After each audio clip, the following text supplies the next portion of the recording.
Hi guys and welcome back to my channel. I am Olivia and I love Disney, and today I thought I'd do a video on my tips for first timers. These are not tips for booking or organising your trip. These are kind of tips that I have picked up along the way on the last 4 trips and for this upcoming trip as well, and I thought I'd share them with you. My first tip is, when booking fast passes, don't book them for as soon as the park opens, because this is probably the quietest time and your time to go on any of the rides with the shortest wait time. Obviously not rides like Seven Dwarf Mine Train and Peter Pan's Flight of Passage. That's not what it's called. The Peter Pan ride. Anyway, those two always seem to have the highest wait times. But I'm saying rides like Pirates of the Caribbean, It's a Small World, Little Mermaid. You can pretty much walk on these between the opening hours and 10 AM, or this is what we have experienced on every single trip. And this has been at the peak time around 4th of July. This has been in September and January as well. So every time we have been, I have managed to get on at least these rides first thing as soon as you get there. This is amazing because you can book fast passes between 10 and 12 and 1. So you could book one between 10 and 11, 11 and 12, and then 12 and 1, and have your 3 fast passes for earlier on in the day. You can do the ones that are really easy to get on as soon as you get there if you're not eating, and then do the fast passes, have a snack in between those fast passes, walk around in between those fast passes and enjoy it. Because I find that if you book your fast passes really early on, you have to wait between them, which means you're probably not going to go on any of the rides that have shorter wait times, because you'll be going between the rides that you do have. And it also gives you a chance to use up your fast passes at a time where it's probably going to be busiest. You will finish your fast passes around 1ish. This time people eat, and then you can go on like a walk around the park, watch the parade, and then book fast passes for later on in the afternoon. Obviously you can book one at a time, but this means that you get them out of the way early enough but have enough time to get on the quicker rides, and then you can book them one as you go. And literally, if you are smart at it, you can book a fast pass for straight after every single time. Obviously if you're in peak time or it's a really busy day, this is not going to work, but from the experience that we have had, this works a treat, and it gives you the maximum amount of time to get on those rides that you want to go on. We usually book fast passes for the Haunted Mansion because that can get really busy, Splash, Thunder and Space Mountain because those are really popular, the Seven Dwarfs Mine Train and the Peter Pan ride because those are the ones that have the longest wait times. The rest of them usually go up to about 35 minutes, if that. So look at the wait times and decide from that where you want to go, and this will help massively on your trip. The second tip, which isn't exactly a necessity, but I would say if you're planning a trip, plan around Epcot festival times, because this will make Epcot 10 times more interesting. There's more to do, more to see, more to eat. They have the Flower and Garden Festival, which you can get snacks at. They have the Art Festival, which we went to in January, and there's so much to look at. There's different shows, there's people creating stuff, chance to meet artists. There's food and wine, which obviously just means eating your way around the world. And then they have the Christmas things on around the festive period. We have been at times where there's nothing on, and don't get me wrong, I love Epcot, but I think once you go around all the pavilions once on one trip, it can kind of get boring. That is my personal opinion. I do love Epcot and I think it's a really special park, but I think once you've done the rides and all of the pavilions, there isn't much else to do, unlike Magic Kingdom where you can just keep going on the rides, because especially in Epcot the rides, because there aren't as many, their wait times are higher. So yeah, I definitely suggest going around at festival time because there is a lot more to do. Number 3 is, if you are staying on site, make the most of Disney transport, and sometimes taking a car can be 100% worth it. I'd say taking a car to Animal Kingdom, Hollywood Studios and even Epcot is worth it, because their car parks are right next to the parks, and sometimes you can even walk from your parking space to the entrance or the little buggy rides that you get on are really close to the entrance anyway, so it doesn't make a difference. But when it comes to Magic Kingdom, 100% take public transport. It can save you so much time. The buses stop literally directly outside the entryway and the entrance stalls. You can get the monorail if you're staying on one of the hotels around the monorail loop, and you can even get the boat from Wilderness Lodge, and if obviously the monorail loop again. This can save you so much time. So when you park at Magic Kingdom, you park at the Ticket and Transportation Centre. You have to get the little bus thing to either the monorail or the ferry, and then you have to get the monorail or the ferry, and if there's a big queue it can take time. So this is one thing to factor in. I would definitely recommend getting a bus to this park, and it can also save you a lot of time in the evening leaving as well. Even though there will still be big queues, it just takes less time. From personal experience anyway, I would definitely recommend getting that. And it's also amazing to take public transport, Disney transport, if you're planning on drinking. You can have like a fully relaxing evening and not worry about parking, and just really enjoy your night. And yeah, it's free, so why not make the most of it? But on the same hand, I also recommend getting a car because it gives you so much freedom and time to travel off-site and wander around other areas of Orlando as well. Number 4 is probably my biggest tip, is wear comfy shoes. I don't care if they're not fashionable or it doesn't really go with your outfit. Comfort is key. You will walk miles in Disney, and that isn't even an exaggeration. We average about 15 to 20,000 steps a day, and that is on a good day. It could be more if you're going to different parks, going to and from the hotel, going to different rides. They can really add up, so comfy shoes make the world of difference, and honestly will make your trip so much more enjoyable. Number 5 is don't over plan.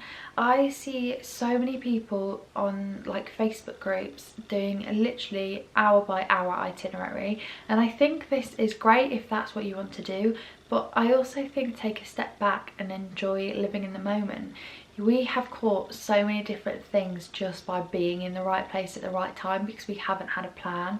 If you plan every single detail, you'll miss out on little things like the little shows and stuff that happen around the park.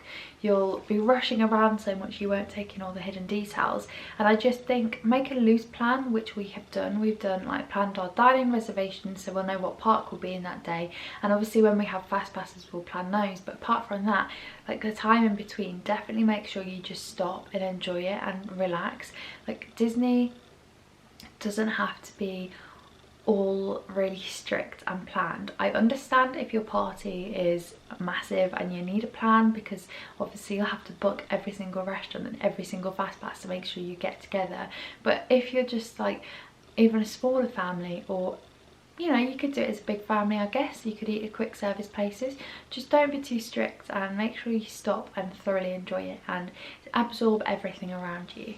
Don't be rushing around and missing things. Number 6 is My Disney Experience will become your best friend. It is basically your keeper of all information while you are there. It can have your room key on there if you're staying on site. It has your dining reservations, has your fast passes, it has times when the park are open. It will give you details on extra magic hours, when the parades, different things like that are on, the different shows, when character meets, you can see how long the rides are, you can see where the character meets are. Basically everything you need to know is on there, and you can see your Magic Maker photos as well. You can make dining reservations, you can use it to order quick service food by mobile dining. It is honestly one of the best things I can recommend downloading. It is free and it is on your phone, so it's not something extra that you have to carry around in your bag. It is there on your mobile phone, which I guarantee most of you will be taking anyway. I just think it makes your trip so much easier just having everything there. You don't have to write it down and remember, it's just all in front of you.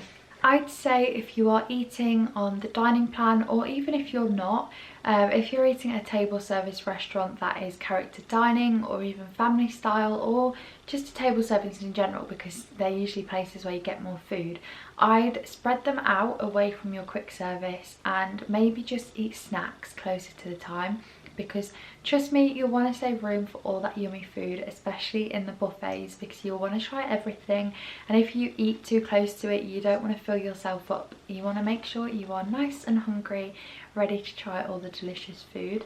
Obviously still eat, but maybe have a quick service breakfast and then maybe a snack halfway through the time between your table service if it's in the evening, or vice versa.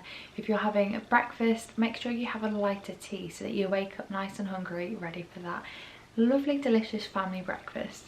Character dining is possibly one of the best ways to meet characters, and it saves queuing up in big queues, especially for the more popular characters in direct sunlight. A lot of them do have shade, but most of them don't. So if you want to meet some of the more hard to get characters, I'd recommend doing a character dining, especially if you've got small children, because it means you get them all in one place. You have food there, you're not standing around, you're constantly entertained, and you're more likely to meet them all in just a nicer attitude. And you will also get the chance to have lovely photos as well taken with them while having food, and it gives you a chance to try some of the restaurants as well. I do recommend going to character dining, character meets all around the park. I've done it myself, but I think it's just a nice way to tick off a lot of them at once. Like at Crystal Palace, you can meet all of the Winnie the Pooh characters, and that's in the space of 1 or 2 hours, and it just means that you get to meet them all without wasting too much time queuing elsewhere in the park. And again, they have the princess dining as well, where you can meet a lot of the princesses all at once, and I just think it's amazing because then you don't have to queue up individually for one person, and it also means that you don't have to use fast passes for the character meets as well, which is a big tip, because then you can use that fast pass for the evening show or even one of the rides that you really want to go on that day. It will definitely save you a lot of time, and you will get a lot of pictures from it.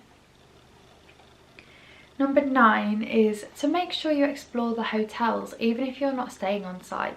Go for the day, have a lunch there, have a look around. They are so interesting. They have different shops with a lot more souvenirs that you may miss just being in the parks, and it's a nice break away from the park while still having that Disney magic there. There are also a lot of the deluxe hotels. They have a lot of places to look at, and we'll have different food, drinks, and it's just nice to go and explore. We've definitely been doing this a lot more in the last 2 trips. We've been going to a few hotels and just taking an afternoon out and visiting there, having a quick service meal and just really enjoying it and having a different scenery. I definitely recommend this because it is really fun. We also love going to Disney Springs, parking there for free and then getting just the first bus that comes, so you don't know what hotel you're going to go to, so it's kind of a surprise, and it's just magical and just really interesting and something different to do if you're bored one afternoon. Not that you can be bored in Disney, but you might be really tired of the parks and want a different thing to do. The last thing that I would recommend to first timers is buy ears and Disney themed clothes before you go. Obviously, if you want to grab a jumper or ears from the park, do that. It's your trip, you could do whatever you like, but buying ears from Etsy will almost always be half the price, and you could get 2 pairs for the price of the ones at Disney parks while supporting small branded companies. You can always get them personalised, and they have different varieties, and usually they're a lot better themed than the one in the parks. I have some Beauty and the Beast ones, and on the front and the back there are different patterns, so depending where I am in the park I can turn them around. I also have special customised Toy Story Land ones that I wore to the open day of Toy Story Land, which is really cool. So yeah, it just makes them more fun, and you can get really interesting designs that you will not find at the park. I would also take advantage of Primark as well, because they have so many Disney clothing that are definitely a fraction of the price that you were paying in the Disney parks.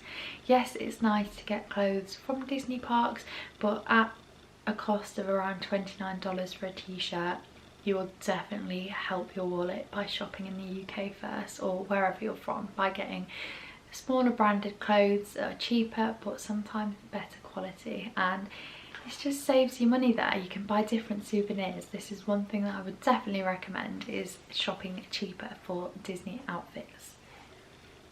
So yeah, there are some of my tips for first timers. Obviously they're not like really in-depth detailed planning tips, you can probably find them elsewhere, but I think it's just nice things that you wouldn't normally think of before your trip, or maybe you haven't thought of.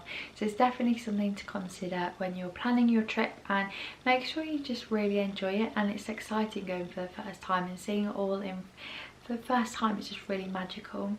If you like this video, please give it a thumbs up, subscribe if you want to see more. I plan on doing a lot of planning videos, Disney videos in general, and just hints and tips on going to the parks and having the best time. So yeah, I'll see you in my next video. Bye guys.